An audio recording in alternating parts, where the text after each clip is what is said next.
Hi everybody, Dr. Zach here. Today is Election Day 2020, November 3rd, 2020, a day that a lot of us have been looking forward to for a long time, a day that a lot of us are looking to get past. And I happen to be one of those because there's been a lot of conflict, there's been a lot of division, there's been a lot of hate mongering, fear mongering, lots of other issues that are going on as a result of this. Not unusual for an election year, but I think probably more extreme than what I've experienced in the past. And so it's going to be good to get past this, to start seeing what things are going to look like moving forward from here. And I wanted to discuss things from the health perspective, from the COVID-19 perspective, and what direction do we want things to go forward from here.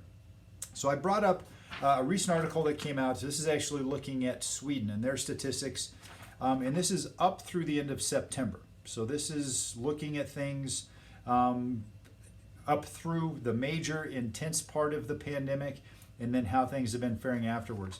And the reason I'm paying attention to Sweden is because they're the only first world country that has really abandoned following the World Health Organization lockdown, shutdown, mandate masking, mandate isolation recommendations that the rest of the world has been following.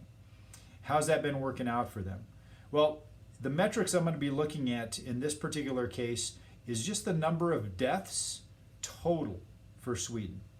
And the reason I'm looking at this, and I've talked about this in previous posts, is that since there's so much controversy about how effective are the diagnostic tests, the financial incentives for actually diagnosing somebody with COVID-19, the CDC coming out and saying that 130,000 of the 220,000 COVID-caused deaths weren't actually COVID-caused. They were actually caused by heart disease, cancer, or other diseases, and the people may or may not have tested positive for COVID, but that wasn't what actually caused them to die. So there's a lot of controversy, but I think that if we just take a snapshot of how many people have died in 2020 and compare that to previous years or what would be expected for this year, that gives us an idea of how impactful this particular disease has been and maybe seeing an increased number of deaths. So that's what Sweden has done. And so we've got statistics for just the month of September, but then also for the entire year 2020, January through September.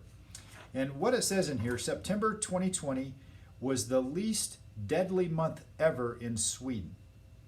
And this is based on the number of deaths per million population. So obviously the population of Sweden has changed and increased over time. But if you take a look at the number of deaths per million people in their population, September 2020 was the least deadly month ever. So that means that they're doing pretty good. They've had less deaths in September this year per capita than they've ever had in the history of Sweden. Well, let's take a look at the whole year because, we know that they had that wave and that things, they got hit and so forth. So it says, according to the same study, this is coming from the State Authority Statistics Sweden, their database, it says that the year 2020, from January through the end of September, was the third least deadly year per capita ever. The third least deadly. That's not the third most deadly, so it's not up there competing with the high ones. It's competing with the very bottom ones. So there haven't been more deaths through COVID-19 looking at Sweden in 2020. There's been less deaths. So how severe is this pandemic? That's a question you might want to ask. And that's something that I've looked at the numbers from the United States, and at every time frame I've looked at, we're actually doing better than we've done in previous years. In fact, at one point, we were doing the best that we've done in the previous 10 years as far as total number of deaths compared to previous years. So we're not seeing a massive increased number of dead bodies laying around as a result of COVID-19. And going back to the very beginning, I said it's not because of a vaccine, it's not because of a medication to treat it, it's because our bodies know how to deal with viruses. We've got an immune system, it recognizes it, it adapts to it, and we overcome it. And as long as we have a healthy body, that's what happens every time. So with that said, I want to start thinking forward to the current season that we're being told we're in, which is flu season. And so I've had a lot of people asking me, hey, should I get my flu shot? I'm going to let you decide what you're going to do with your flu shot. I had a gal that came in to me and she had gone in for her annual checkup, and her medical doctor read her the Riot Act for 10 minutes, telling her she was socially irresponsible for choosing not to get the flu shot. But let's take a look at some research here. I've got some research articles that are comparing people who received the flu vaccine to people who did not receive the flu vaccine. These are all medically indexed studies that have been done, but let's start with this one. This is a January 2020 Pentagon study. This is looking at people who serve in the military, which have a 100% vaccine compliance rate. They have to. They can't stay in the military if they don't comply with the vaccine. So this is people who, everybody got the flu shot. What they show is that there was actually a 36% increased risk of other infections, including coronavirus infections, after getting the flu shot. So we get the flu shot, we may or may not get the flu, but we have a 36% increased risk of getting other diseases, including things like coronavirus. You may want to consider things. Here's one that's actually looking at influenza vaccination increases risk of acute viral respiratory infections by 4.8 times, not 4.8%. This is 480% increased risk of acute viral respiratory infections. So if you take a look at the chart here, the red bars are going to be the people that got the flu shot, the blue is going to be the people that it didn't, and it's looking at different age groups in there. So especially when you're young, 4 years or younger, I would say probably wouldn't be the best served to get that flu shot. Let's take a look at influenza vaccination increases the risk of non-influenza viral lung infections in children by 55%.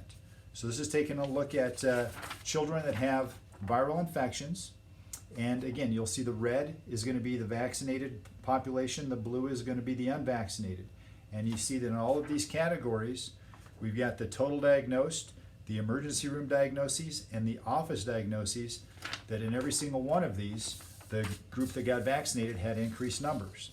Then we'll take a look at influenza vaccination increase the risk of non-influenza viral respiration infections by 4.4 fold. So this is 440%. So now what we're looking at is any non-influenza virus. You can see the people are vaccinated compared to the people who weren't. We take a look at rhinovirus. So this is going to be the runny nose virus. And so we see, again, the group that was vaccinated versus the group that wasn't.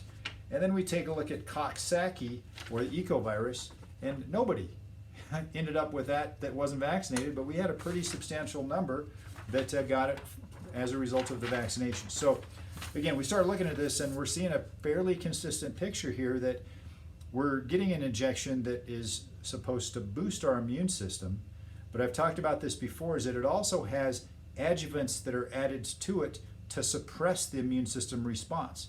Because the last thing that we want to do with the vaccine is actually get the disease that we're getting vaccinated for and have a full manifestation of that. And so the way that they inject us with the virus and try to minimize our response is they throw all these things in there to suppress our immune response. And guess what? That's not just to the flu virus that comes along. That's going to be to every other infectious organism that comes along as well. So we're suppressing our immune system with the belief that we're actually preventing ourselves from getting sickness and disease. These numbers aren't, in alignment with that belief system. Now what we see, vaccinated children have a 5.9 times, so again, 590% greater risk of pneumonia, and 3.8 times, so 380% greater risk of ear infections. So again, we take a look at this. Red, vaccinated. This is looking at pneumonia versus unvaccinated. Then we've got vaccinated and we got ear infections and the unvaccinated. So, which group do you want your child to be in when it comes to these? I would probably take my chances and let nature run its course. And the final article that I have is influenza vaccination increases the rate of non-influenza ILIs, which is influenza-like infections. So this basically means you've got all the same symptoms. It looks exactly like influenza, but we're going to call it influenza-like instead of calling it influenza. This is a really handy way to say that, the flu shot doesn't give you the flu. It just gives you flu-like symptoms. So you end up with an influenza-like infection.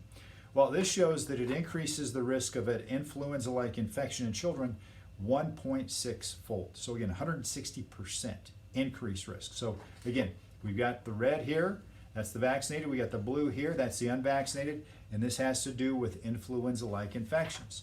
So if I was a betting man, I would bet my money on not vaccinating. I would bet my money on keeping my body strong, getting it rested, eating the right foods, getting my nerve system checked and adjusted regularly by a chiropractor that focuses on that, embracing a mindset of powerful positive thinking, and recognize that we're made to not only survive but to thrive in big ways. So with that said, we've got a great future in front of us. We got exciting times coming. I have no idea what they look like, but I am excited because my mindset tells me that it is going to be good. I know that we're going to be able to make it a positive outcome.